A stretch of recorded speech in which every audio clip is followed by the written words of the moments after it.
Imagino que a maioria de vocês já ouviu alguns desses termos. Não sei se já leu algo sobre. Se tiver uma curiosidade de ler o capítulo 2, que é a nossa aula de hoje, né? Para tentar compreender qual é o tema. Mas hoje a gente vai destrinchar essas 3 vertentes. Ah, gente, tem mais uma coisa. Olha, a sonoplastia. Pronto. Tava tão baixinho. E essas 3 vertentes, como é que elas se comunicam entre si? O que elas agregam? Quais foram os benefícios e quais as coisas que foram caindo em desuso por conta da evolução? Então hoje a gente vai conceituar essas 3 vertentes, tentar trazer essas informações para a atualidade e principalmente mostrar como os novos estudos estão avançando para que isso tudo que foi feito não tenha sido em vão, certo? Então a gente vai ter aqui alguns pesquisadores que trabalharam com muito afinco para trazer essas informações, mas a gente vai iniciar pela nossa casa, né? A gente vai iniciar com Kardec. Então, Kardec conceitua a mediunidade, o animismo, como fenômenos psíquicos naturais. O que seria isso? São inerentes do ser humano, né? Como a própria Dani trouxe na semana passada. Não é algo mágico, não é algo de missionário, não é algo extraordinário. A mediunidade é uma condição biológica, né? Ela está nos seres vivos, ela está nos seres humanos e nós sabemos que ela vai se expressar de inúmeras formas. Então a mediunidade a gente vai ter no campo da música, a gente vai ter mediunidade da psicografia, que vocês já ouviram falar, vai ter mediunidade ostensiva na área da psicofonia, a gente vai ter artes, a gente vai ter uma série de mediunidades diferenciadas. A gente vai ter a mediunidade que é de efeitos físicos. Então, ao longo do nosso curso, a gente vai esmiuçar cada uma delas. Mas é importante que a gente já comece a se acostumar com isso. Quando ouvir um termo, clarividência, clareaudiência, dupla vista, tudo isso está envolvido com os fenômenos mediúnicos e anímicos. E aí, para a gente conceituar de forma didática, então está separado mediunidade de animismo. Mediunidade é a condição que o médium expressa. Quem que é o médium?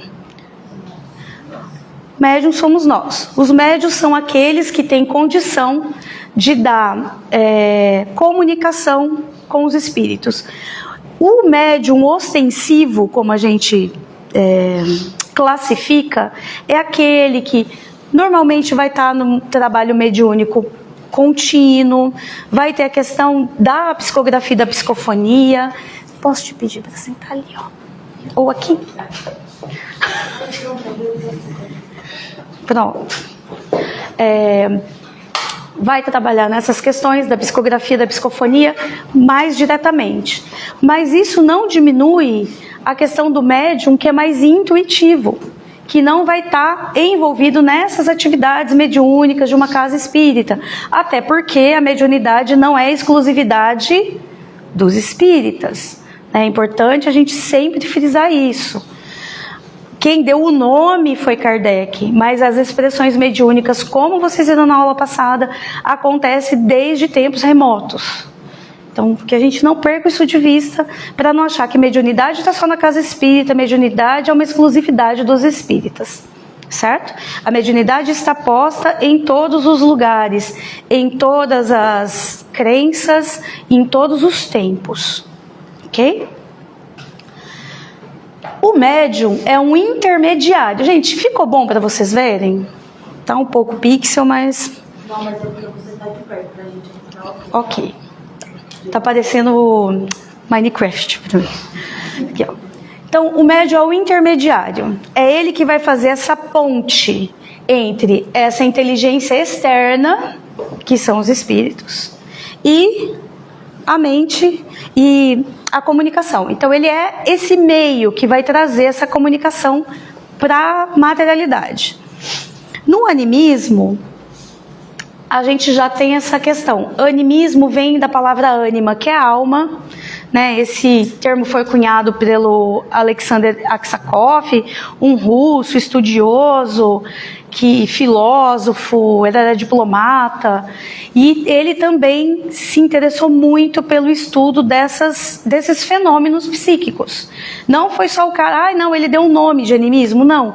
Ele realmente participou dessas pesquisas. Mais à frente a gente vai ver ele também participando de outros eventos. E o que o animismo consiste? Né? Ele vai ser o quê? A ação da própria alma ou mente do encarnado. Então, pera lá. Se cada um daqui é espírito, então quem vai dar dano essa comunicação também é um espírito, certo? Só que é o nosso.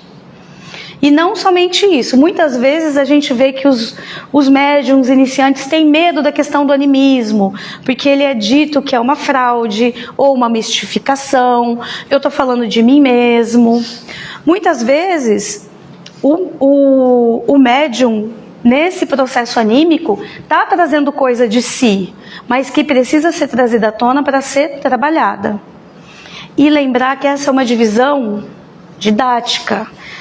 Para você ter 100% de mediunidade isenta de animismo, ou 100% de animismo isento de mediunidade, é muito complexo. Eu vi uma entrevista já um pouco antiga do Divaldo, em que ele dizia que ele conseguiu avançar mais que 50%, 60% de mediunidade sem animismo, depois de 50 anos de mediunidade, de trabalho.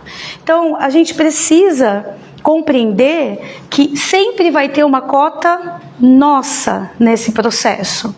Então, por isso que não dá para acreditar ou caracterizar que tudo é 100% mediúnico. Porque também tem a capacidade do médium na transmissão da mensagem, tem a sua condição de interpretar as imagens e ideias que estão sendo postas pelo Espírito para ele. Então são muitas coisas que o próprio médium vai ter que trabalhar em si. E sim, isso também é animismo. E isso vai trabalhar junto. Não vai estar separado. Não, olha, isso aqui é só comunicação mediúnica. Isso aqui é só animismo.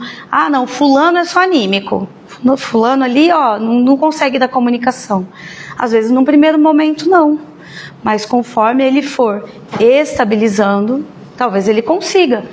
Mas e se não for essa a função? E se ele não for um médium ostensivo? Tudo bem. Se ele consegue, através do animismo, da emancipação da alma, fazer a transmissão fluídica, ele também vai conseguir trabalhar no passe.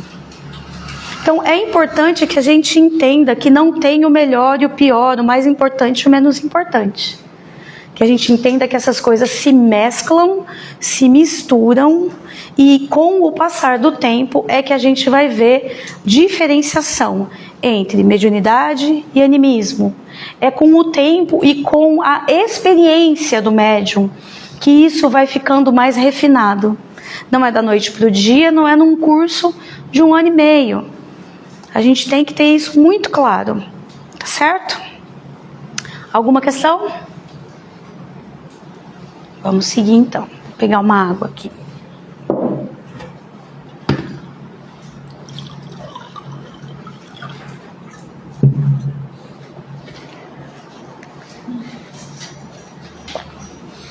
E a gente entra então em outro ponto da nossa aula, que é a metapsíquica. Né? Quem cunhou esse termo metapsíquica foi Charles Richer, um médico. Ele era médico fisiologista e ganhou o Prêmio Nobel de Medicina com as suas pesquisas com anafilaxia. Então, ele era realmente alguém que trabalhava na ciência, era dedicado,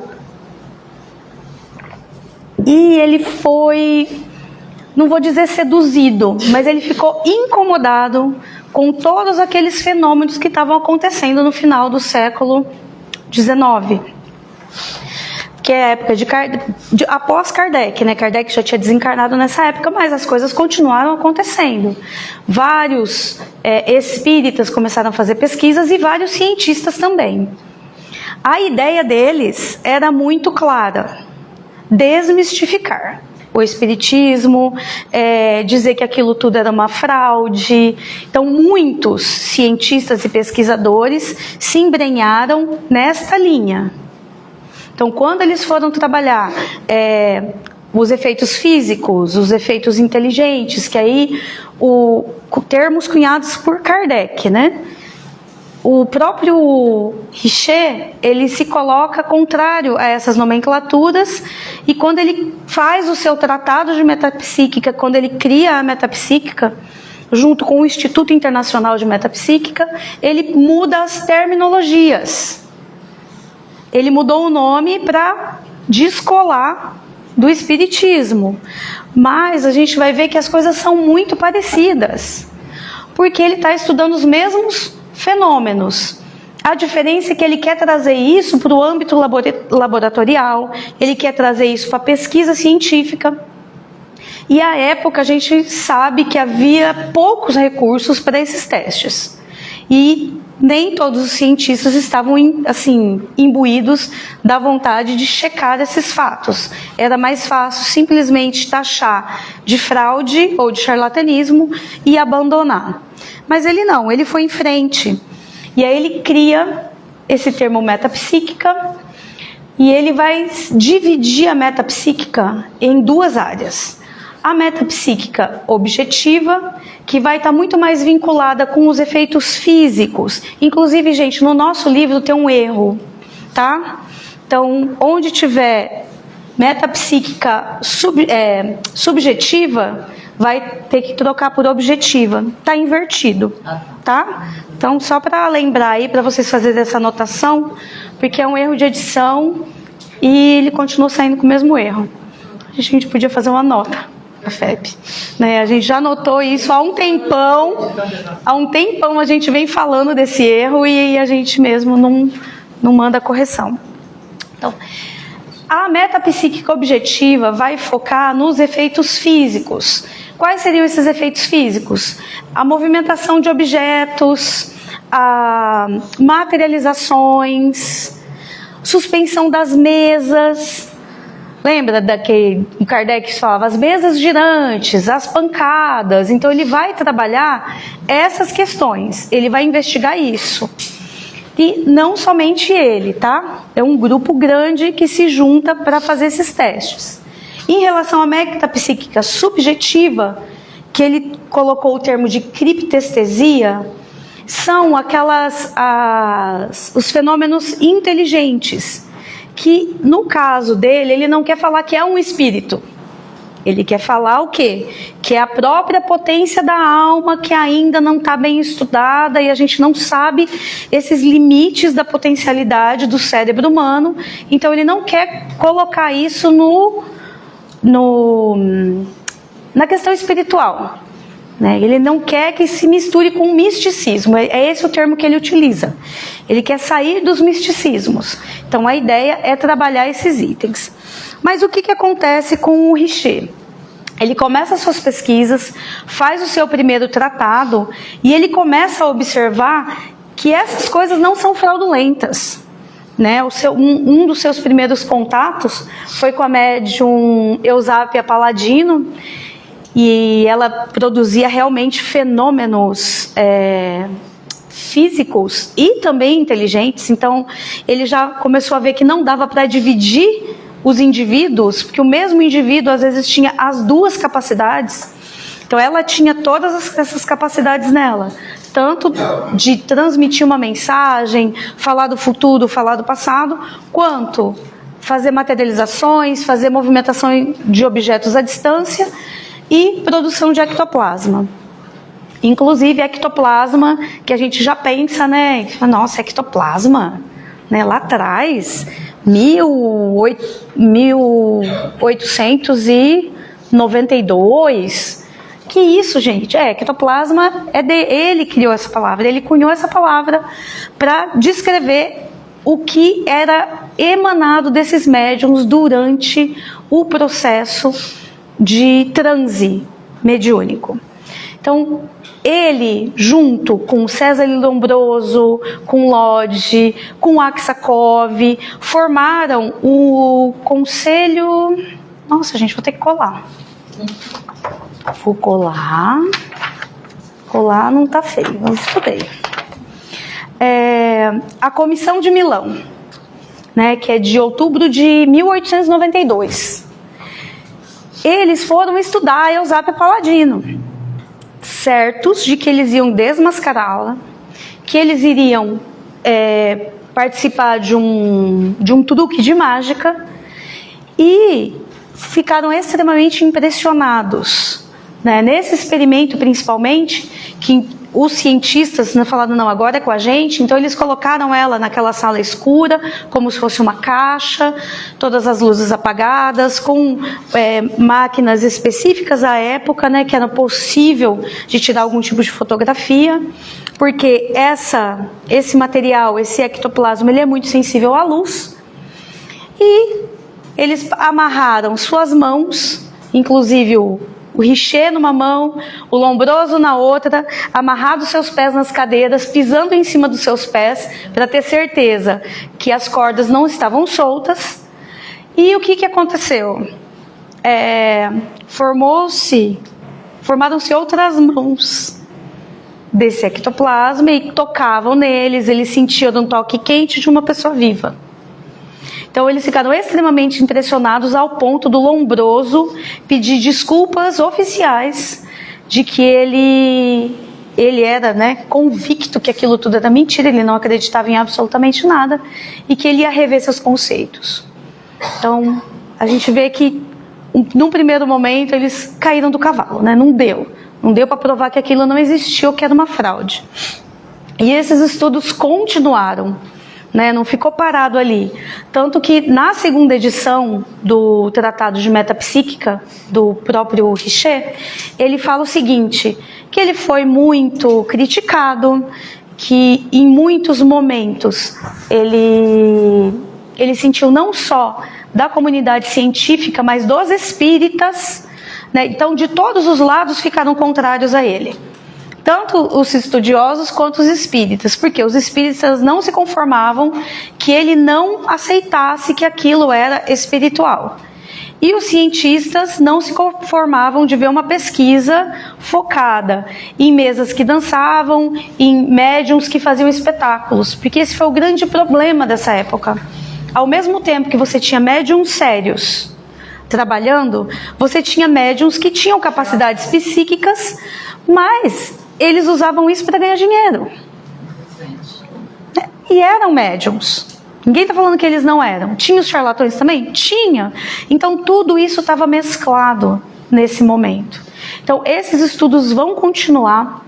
Ele vai seguir em frente. No prefácio da segunda edição, ele faz assim como se fosse um apelo, né? Até trouxe o texto na íntegra para ler para vocês. Ele faz quase que um apelo. Ele fala o seguinte, que a ciência é soberana mestra do futuro. Não será por meios de preces, nem por atos de fé, nem por convicções irrefletidas que ela irá tomar corpo.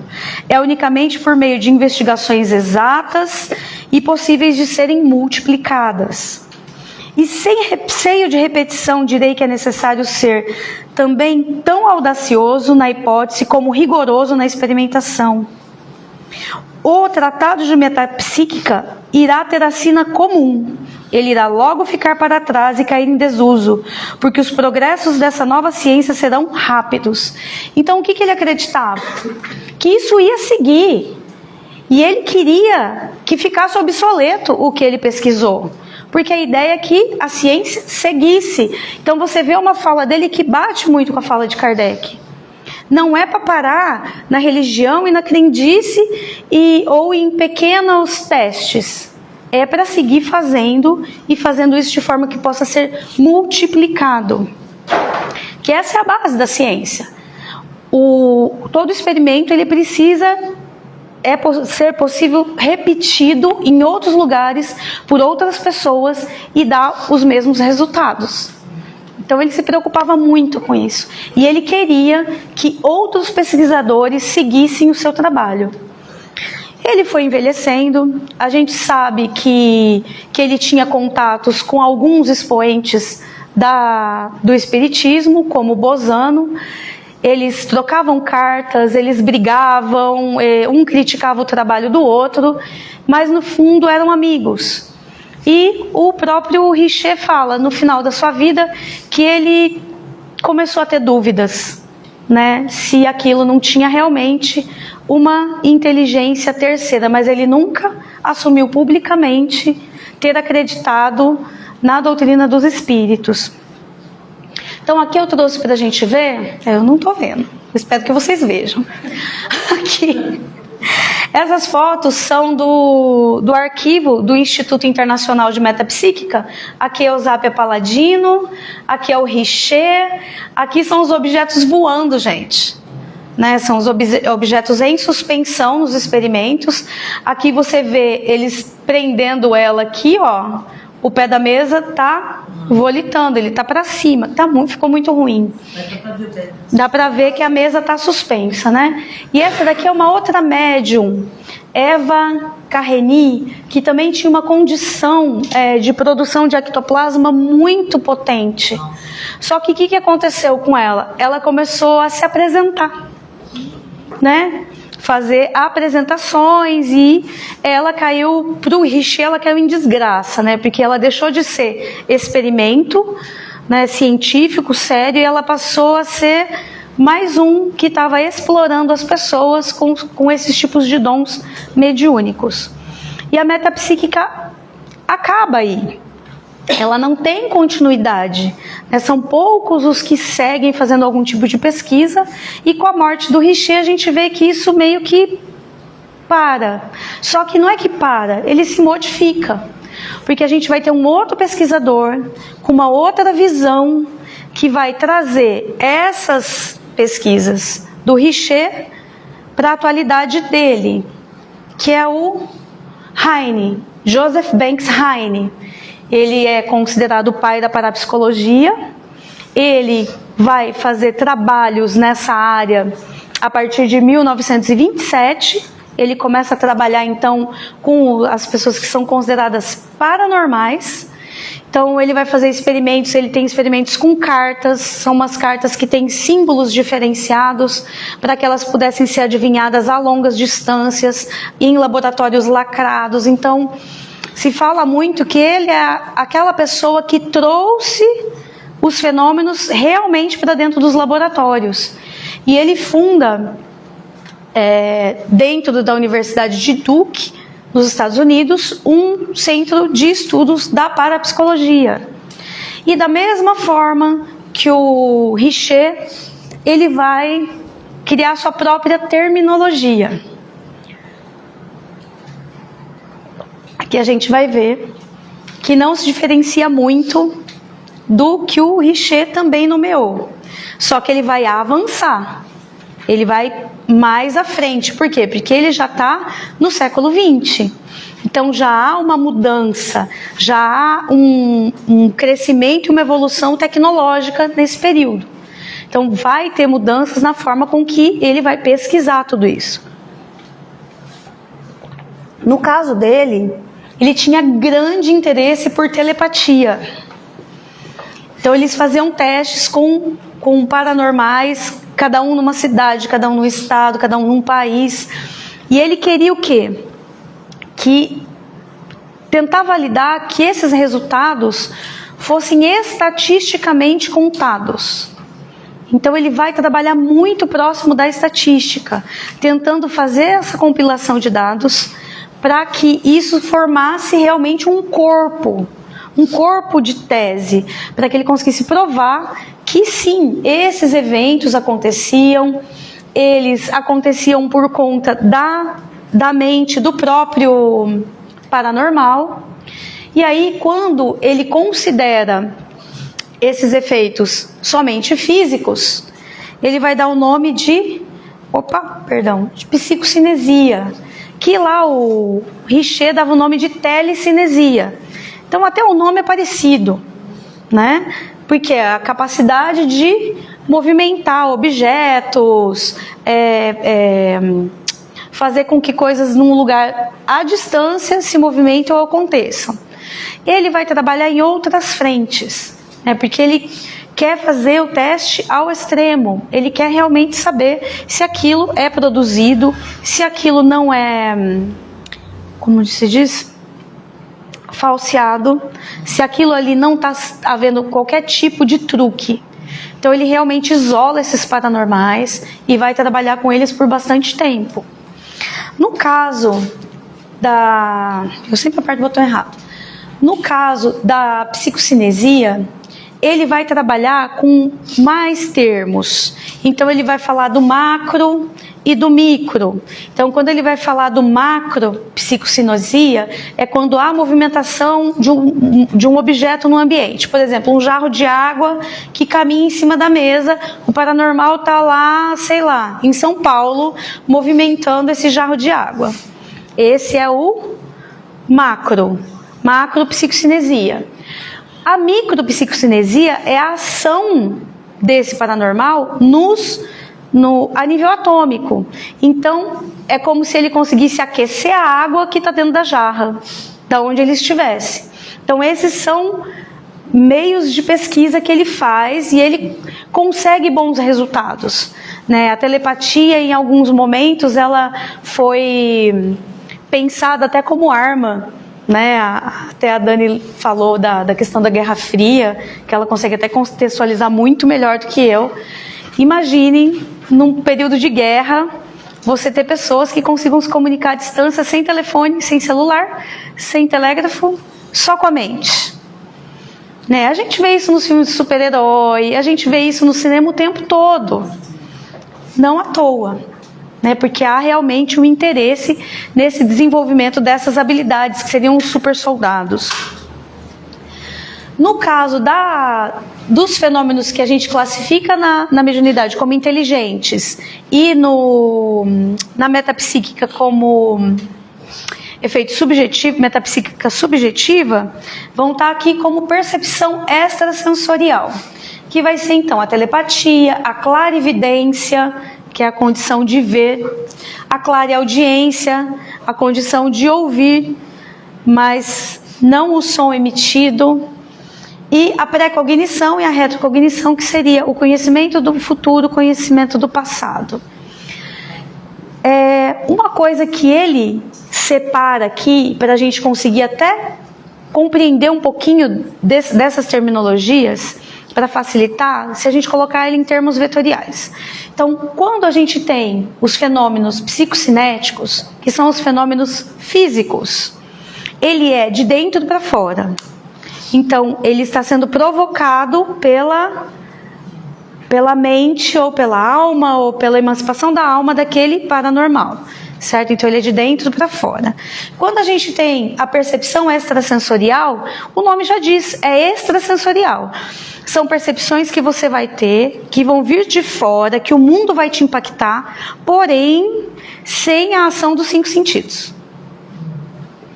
Então você vai ter a telepatia, que você vai se comunicar mente a mente. Você vai ter a clarividência, que você vai ver a distância, mas não com seus olhos. Você vai ter a clareaudiência, mas você ouvir não vai ser com seus ouvidos. Então ele não vai impactar os 5 sentidos. É uma outra maneira de impactar a psique do paranormal, certo? Então ele vai conseguir transferir essas mensagens.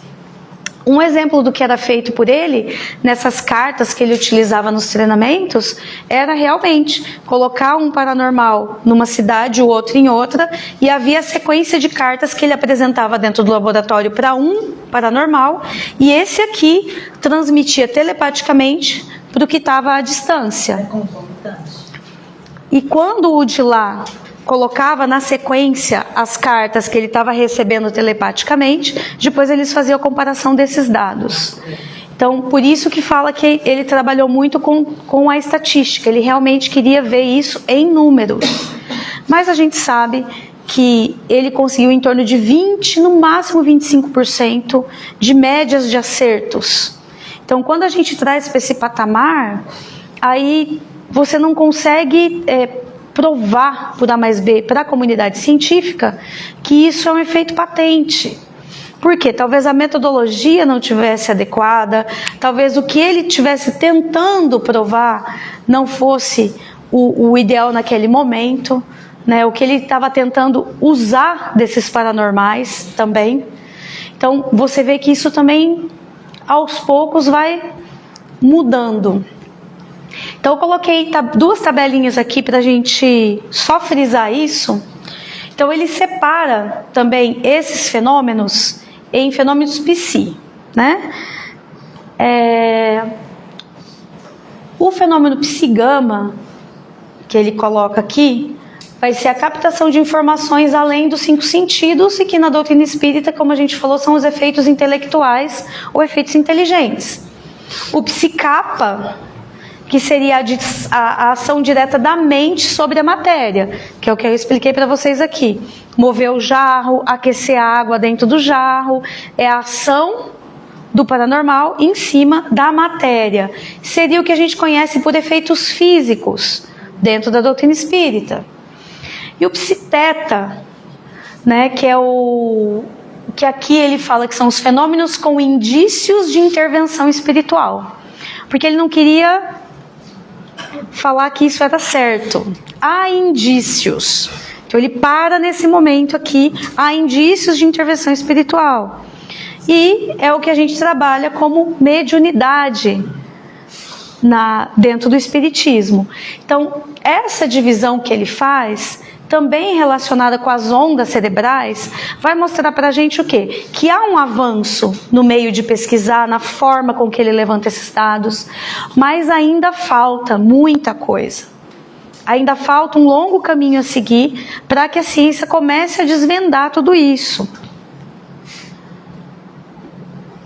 Nessa segunda tabela, então eu coloquei aqui para a gente as ondas cerebrais. Então no psi-gama, a onda mais utilizada vai ser a alfa, que é aquela que a gente fala, né, que é aquela onda que é quando você está querendo dormir, mas ainda não dormiu, que às vezes você tem uma intuição, você tem uma ideia, é nesse momento da onda alfa.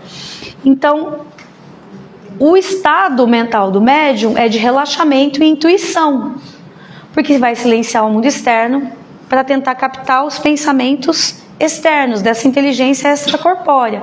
Então, eu estou trazendo a nomenclatura do Heine para a gente colocar as nossas questões dentro da mediunidade, certo? Quando a gente tem o psicapa, que seriam as ondas beta, alta, isso aqui ela entra na questão de grande concentração, dispêndio de energia, e vai ser o que vai acontecer com o médium quando ele vai fazer um efeito físico, ou uma materialização, ou a emanação do ectoplasma. Tem um impacto muito grande nesse médium, né? Ele tem perda de peso, ele fica fraco, há toda uma condição, né, que precisa ser dada para esse médium, para que no momento que ele esteja fazendo esses processos de materialização, ele também não fique doente e venha desencarnar. A gente tem o caso da russa lá, Nina Kulagina, que até está na nossa apostila, que por volta de 1990, durante uma dessas demonstrações, teve um ataque cardíaco, porque durante esses processos, os batimentos dela chegavam a 240. Né? Então, a gente vê que há uma correlação, sim, que há impactos físicos no nosso corpo. Então, é sempre bom lembrar que nada é de graça. Tem que ter uma compensação. Do médium emanar toda essa matéria, para ele emanar toda essa quantidade de energia, ele vai ter que dar muito dele. É claro que também os espíritos que estão encarregados da condução desses trabalhos vão acoplar outras energias, mas o médium é um grande doador desse ectoplasma. Então, dispara descargas elétricas e consome fluido vital, vai consumir o médium, realmente. ao ponto da gente ter lá em pontos históricos que o Emmanuel pediu para que o Chico não participasse mais de sessões de materialização, porque o dispêndio energético era tão grande, ele ficava tão fraco, que poderia atrapalhar todo o trabalho que ele tinha pela frente da escrita dos livros, que ele veio com essa meta, né? Trazer os livros que são a continuação da doutrina espírita, que são os nossos livros que complementam tudo que a gente estuda aqui. A onda psiteta é a onda do transe, que é o que os yogis atingem, o pessoal que faz meditação.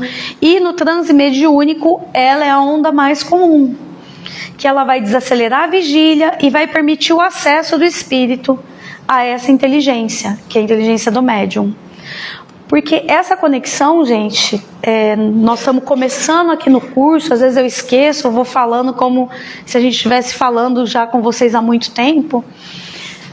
Muito vocês já devem ter ouvido de incorporação, o espírito entra, essas conexões são mente a mente, espírito a espírito. Então, essa conexão do médium com o espírito comunicante vai ser mente a mente. E é por isso que ele tem que estar nessa onda cerebral para conseguir fazer essa captação. Certo? É confuso? É confuso no primeiro momento, mas vocês vão se habituar, né? Isso tende a ficar mais claro com o decorrer das aulas. Deixa eu só tomar uma água aqui. Você quer fazer aquele gancho histórico da Guerra Fria? Então, eu gosto de pensar, porque assim, se a gente pega as perguntas... Ai, meu telefone. Não pega outro mais. Pessoal de casa. Tá. Se a gente pega por que essas coisas surgiram, a gente vai conseguir entender como que a gente está no Espiritismo hoje. Então a gente está nesse momento aqui, a gente está na segunda Revolução Industrial. Então, o que está acontecendo? A gente tem a eletricidade que está sendo usada nesse momento. E começa esses pesquisadores a perguntar o seguinte: se há coisas que a gente pode manipular, elas são absolutamente úteis, será que na espécie humana isso também existe? Então por isso que vai surgir esses pesquisadores que vão começar a perguntar. Então tem alguma coisa que a gente não conhece? Esses fenômenos, eles vão ser cooptados por outras ciências. Então, não existia ainda psicologia, não existia ainda psiquiatria, não existia ainda neurociência. Então, são perguntas de época. Então, nessa época, a gente está pensando essas coisas. E aí isso vai ganhando dentro da comunidade científica esse olhar. Fala assim, pera lá, se a gente tem eletricidade, ela está fazendo tudo isso, será que a gente também tem essa capacidade?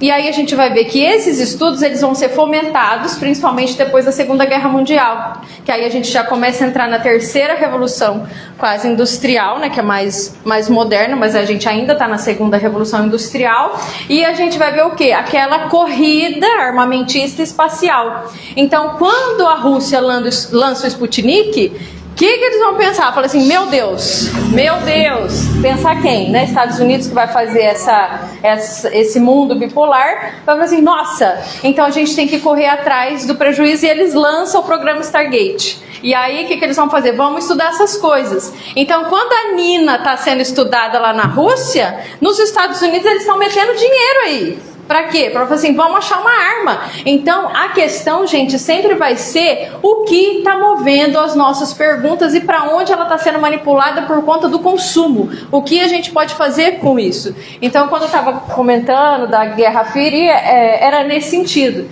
de que nesse momento, na Guerra Fria, a gente vai ter um incentivo muito grande de dinheiro injetado aí. E por que depois isso vai cair? Porque a gente vai ter uma nova ordem mundial, a gente vai ter novos blocos econômicos surgindo e a gente vai ter o eclodir de novas ciências. E isso vai ser, de novo ali, vai ser... Pulverizado. Hã?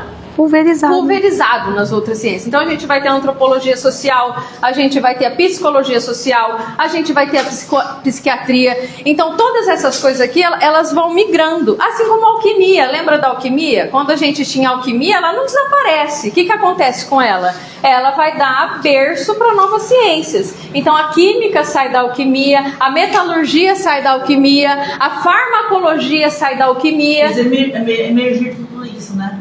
Porque então, você entende como as coisas vão mudando? As perguntas vão mudando. Então, no momento a gente tem lá o Richer, por exemplo, perguntando: existe forças que a gente não conhece humanas? Aí vem o Richer: a gente mede essas forças? Como que a gente mede? E aí vem o Espiritismo: essas forças são morais? Então era isso. Deixa eu sentar, senão não para, gente. Desculpa. O gancho histórico, um contexto histórico necessário. Fala, Bia. O filme que aborda essa questão aí de forma satírica, né? É o homem que encarava as cabras. Os homens encaravam as cabras. Não, mas agora vai para minha lista. Pesquisa Stargate, né? Era um exército americano investindo pesadamente nessas questões aí que o Rain tinha abordado. Tá, então, ó, a Bia coloca lá. Tá, gente, não, ó, ela falou, é satírico, tá? Então, assim, ela vai colocar o nome do filme lá, vocês assistam com um olhar, né, de sátira. Normalmente as piadas não são piadas, são verdades. Então a gente tem que lembrar disso, que é muito importante. Normalmente a comédia é usada para falar coisas extremamente sérias. Então, continuando aqui, a gente vai passar para a parte final da nossa aula de hoje, que a gente vai falar o quê? Como a Dani contextualizou, isso não morre, isso se pulveriza. Então, hoje a gente tem centros de pesquisa que estão trabalhando com essas questões de formas diferentes. Então, esse núcleo, esse grupo que está lá em Juiz de Fora, né, da Universidade Federal de Juiz de Fora, ele tem feito muitas pesquisas com médiums. Então, essa pesquisa aqui em específico, eu vou deixar depois para vocês perguntarem para o Dr. Sidney Dorigon, porque eu não sou neurologista, para interpretar imagem de SPEC, tá? Mas só para dar uma pincelada. O que fala esse estudo? Que isso a gente consegue compreender. Eles pegaram dois grupos de médiums experientes e médiums inexperientes. Médiums experientes com mais de 20 anos de trabalho na mediunidade, com uma frequência de trabalho mediúnico mensal e pelo menos um número de 10 a 15 mensagens psicografadas ou de psicofonia por mês. Então, assim, não foi, não, vou pegar, você é médium, Neia, vou fazer com você. Não foi assim, tá? Isso foi catalogado. Então, existia um método científico para fazer essas medições. Os inexperientes eram quem? Quem tinha menos de 10 anos de trabalho dentro da mediunidade, que não tinha tanto volume de comunicações mensais. Então, eles separaram esses dois grupos. Estes dois grupos foram para o laboratório e foram instruídos a escreverem um texto falando sobre a sua vida. Tá? Sem mediunizar, sem transe, sem nada, tá, gente? Ó, vocês vão sentar aqui, vai ter uma provinha. Você vai escrever a história da sua vida, né? Conta aqui como é que foi e tal. Beleza. Aí, acabando, não foi todo mundo junto, tá, gente? Desculpa, eu só tô tentando contextualizar. A hora que ele acabava de escrever, ele já recebia o contraste e ia pro scan, pra tomografia. E a tomografia mostrava o quê? Que quando você fazia algo autoral, havia áreas específicas cerebrais que brilhavam, que ficavam com maior irrigação sanguínea, porque é natural. Há também uma maior descarga energética nessa região. Há mais disparos elétricos. Então, eles conseguiram fazer essas medições. E, num segundo momento, eles foram colocados em locais adequados para propiciar o transe mediúnico. E em transe mediúnico, psicografar texto ou dar alguma mensagem e na sequência também ir para o scan. Quando eles foram, nesse segundo momento, serem medidos, todas as áreas envolvidas na construção de textos autorais apagaram. De todos? Dos experientes. Dos experientes. As áreas ligadas a somente funções basais é que ficaram acesas.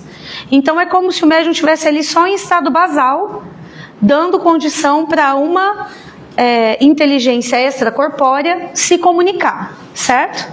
Nos médiums menos experientes, isso não ficou muito claro. Isso ficou ainda nebuloso. E todos os médiuns menos experientes sentiram dificuldades de concentração sem ser no ambiente que eles estavam acostumados a fazer o transe. Então, por isso que a gente fala, a mediunidade também tem a ver com experiência e tempo. É preciso que o trabalho seja continuado. Não adianta achar que num primeiro momento a mediunidade já está 100% desenvolvida e ela vai florescer assim imediatamente, certo? Ela pode até florescer, ela pode eclodir, mas é necessário treino para que ela cumpra seu papel. Existe ainda muitas questões nesse estudo, porque ele é um estudo inicial, ele indica caminhos, porém o N foi muito pequeno, o número de participantes ainda foi muito pequeno. Então a ideia é o quê? Replicar esse estudo para um grande número de médiums, para que isso possa realmente ter dados conclusivos. Isso é uma pesquisa inicial. Mas o que deixa a gente feliz? A pesquisa. Porque o espiritismo tem que caminhar junto com a ciência. Quando há pesquisa nessa área, a gente vê acender uma luz, porque há núcleos realmente que estão trabalhando. Esse estudo não foi feito só no Brasil, tá? Nos Estados Unidos também havia um núcleo, então isso foi feito em cooperação. Mas é importante a gente pensar que esses estudos estão acontecendo e que é necessário que continuem essas investigações. Um outro estudo que também fez, burburinho na mídia, foi a questão genética da mediunidade, Tem vídeos para todos os lados com os pesquisadores. O Alexandre Moreira deu um monte de entrevistas, os outros pesquisadores também.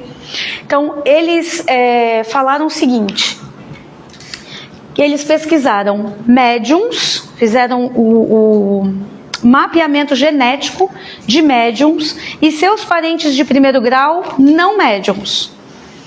Porque a ideia era o quê? Se Kardec coloca que a mediunidade é uma questão biológica, é uma questão do corpo, uma questão do ser humano, então a gente precisava entender como é que isso se dava, certo? Então essa é a ideia por trás desse estudo. Então o que eles conseguiram mapear? Mutações em 33 genes presentes nos médiums e que não estavam presentes nos seus parentes, potencializando uma multiplicidade de em torno de 15 mil alterações genéticas. Falando, nossa, então o médium é mesmo diferente? Ainda não sabemos. Por quê? Qual o contraponto dessa pesquisa? Tem muito ainda para ser investigado.